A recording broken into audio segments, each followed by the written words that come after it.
So hi everyone, welcome back to another video. आज के हम इस वीडियो में बात करने वाले हैं राजऋषि साहू कॉलेज के बारे में, जो कि लॉ कॉलेज आपका इसकी शॉर्ट फॉर्म है RSLC बार्शी, मतलब ये बार्शी में है कॉलेज, महाराष्ट्र में। BCI अप्रूव्ड है, that is Bar Council of India से अप्रूव्ड है ये, और इस्टेब्लिश हुआ था 1972 में।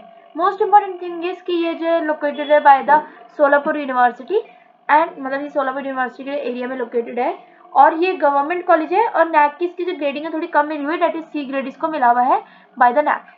आगे अगर हम बात करें, सबसे पहले इस कॉलेज के बारे में बात कर लेते हैं और कौन कौन से कोर्सेज यहाँ पे ऑफर किए जाते हैं। तो जैसे कि मैंने आपको बताया ये गवर्नमेंट कॉलेज है, तो फीस यहाँ पे आपको बहुत ज़्यादा कम देखने को मिलेगी। जैसे कि बैचलर ऑफ लॉ जो कि आपका LLB का कोर्स है, उसकी फीस जो है आपके अराउंड 4,500 से 5,000 तक की फीस है।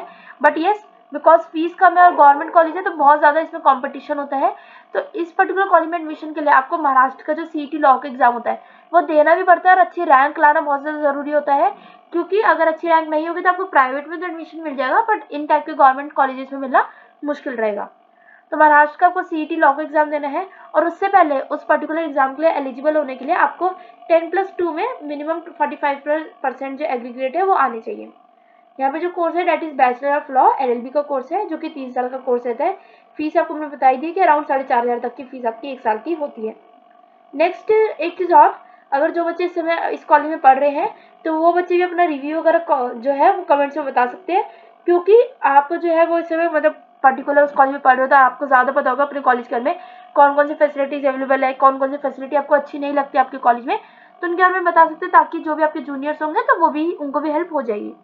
नेक्स्ट इज कि आपको जो कोर्स है that is bachelor of arts, जो कि है bachelor of arts plus bachelor of law, जो कि BA LLB। इसकी जो फीस है वो भी सेम फीस है, 4,500 के करीब ही है। पर हाँ, ये कोर्स जो है वो आपको 5 साल का रहेगा, क्योंकि इसमें आपको एक साथ 2 डिग्री मिलती है। नेक्स्ट अगर हम बात करें, सर्टिफिकेट है, सर्टिफिकेट कोर्स इन जर्नलिज्म। तो अगर आप देखोगे इसमें यही नहीं है कि सिर्फ लॉ का ही कोर्स करवा रहे हैं, बल्कि और भी कोर्स करवाते हैं। 1 ईयर का कोर्स है, फीस यहाँ पे बहुत ही कम बताई गई है, डेट इज 800 to 900 के करीब, पर हो सकता है थोड़ी सी ज़्यादा भी हो गई हो। और इस पर्टिकुलर सर्टिफिकेट कोर्स को करने के लिए आपको 10+2 होना ज़रूरी है, और ये पार्ट टाइम कोर्स होता है, मतलब ये नहीं कि आपको डेली के डेली कॉलेज जाके पूरा को सबसे कोर्स करवाएंगे, ऐसा नहीं होगा। तो कभी कभी आपको जाना हो सकता है सैटरडे संडे जाना हो, तो ऐसा होगा। उसके बाद यहाँ पे कोर्स करवाया जाता है that is BLS plus LLB, जो कि होता है bachelor of legal science plus bachelor of law. ये 5 साल का कोर्स रहता है आपका, टोटल फुल टाइम कोर्स होता है ये, और ये पोस्ट ग्रेजुएशन का कोर्स आपका रहता है। मतलब कि अगर जब आप इस पर्टिकुलर कोर्स को कंप्लीट कर लेते हो तो आपको पोस्ट ग्रेजुएशन की डिग्री इस कॉलेज से मिलती है। उसके बाद अगर हम बात करें ओवरऑल, उसको जो रेटिंग है अराउंड 6.5 से 7 की रेटिंग मिली गई है। और अब जैसे एक दो बच्चे का रिव्यू पढ़ लेते हैं, तो अभी बच्चे बताया है कि क्या उसे पसंद है इस कॉलेज के बारे में, डेट इज कि फैकल्टी जो वो अच्छी है, और वो अच्छी ही मेंटरशिप आपको प्रोवाइड करते हैं, अपने स्टूडेंट्स को अच्छी मेंटरशिप प्रोवाइड करते हैं। दूसरा जो उस बच्चे को अच्छा नहीं लगा बिल्कुल भी, डेट इज कि कॉलेज पॉलिटिक्स जो है वो बहुत ज़्यादा है इस पर्टिकुलर कॉलेज में। तो इनका एक रिव्यू पढ़ लेते हैं। तो उन्होंने जो बताया कि एडमिशन के लिए, तो उन्होंने कंप्लीट करी थी अपनी 12th from any of the board, आप कंप्लीट कर सकते हो।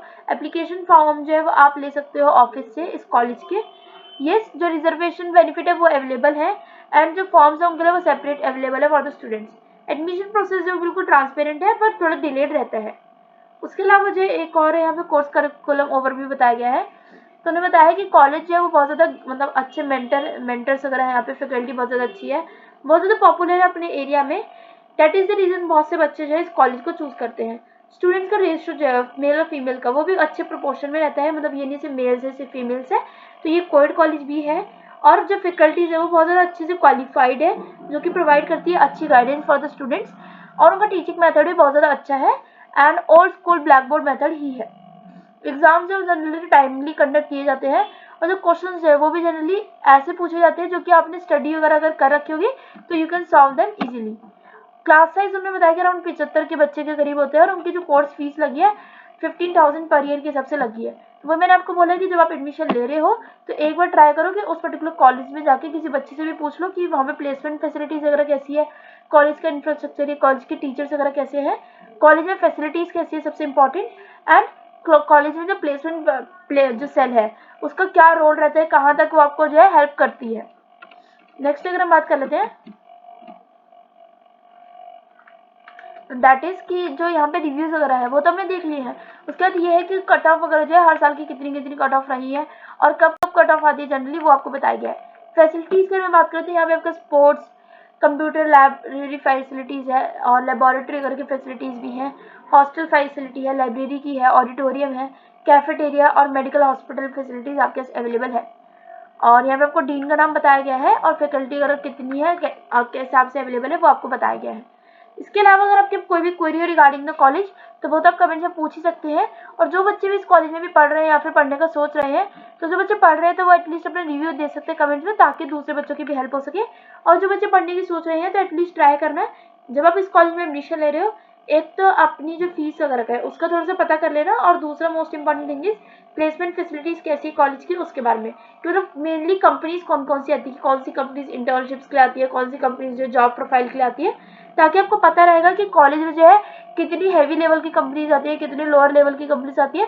और जनरली क्योंकि गवर्नमेंट कॉलेज है तो मोस्टली आपको जो मिलेगा वो अनपेड वाली ज़्यादा अवेलेबल होती है गवर्नमेंट कॉलेज में एज कम्पेयर टू द जो पेड इंटर्नशिप्स होती है, जो पेड जॉब्स होती है वो।